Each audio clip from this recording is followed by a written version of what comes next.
తెలంగాణ ఉద్యమకారులను గుర్తించేందుకు ప్రభుత్వం ఫోకస్ పెట్టింది. ఇందుకోసం అఖిలపక్ష సమావేశాన్ని ఏర్పాటు చేసింది.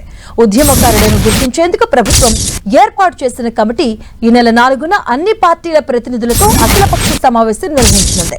సలహాలు, అభిప్రాయాలు తెలిపేందుకు ఒక్కో పార్టీ నుంచి 2 ప్రతినిధులు నామినేట్ చేయాలని ప్రభుత్వం కోరింది. ఇదే అంశానికి సంబంధించిన పూర్తి అప్డేట్స్ మా కరెస్పాండెంట్ తిరుపతిచారి అందిస్తారు. తిరుపతిచారి. సంధ్య, తెలంగాణ ఉద్యమకారులను గుర్తించి వారికి సముచిత రీతిలో గౌరవించేందుకు రాష్ట్ర ప్రభుత్వం సిద్ధమైంది.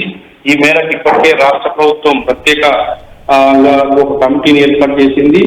ఈ నెల 4వ తేదీన అన్ని పార్టీల ప్రతినిధులతో అఖిలపక్ష సమావేశం నిర్వహించాలని నిర్ణయించింది. సచివాలయంలో ఈ అఖిలపక్ష సమావేశం ఉదయం 11:30 గంటలకు జరగబోతోంది.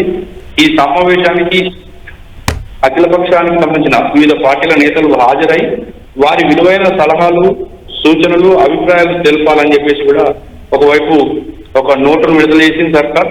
ఒక్కొక్క పార్టీ నుంచి 2 ప్రతినిధులను మాత్రమే నామినేట్ చేయాలని కూడా ప్రభుత్వం సూచించింది. పార్టీ ప్రతినిధులు 4వ తేదీ సమావేశానికి హాజరయ్యేందుకు సచివాలయంలో కూడా అన్ని ఏర్పాట్లు ముందుగానే చేస్తున్నారు. వాళ్ళకి ఎక్కడ కూడా రైట్. Thank you Chari.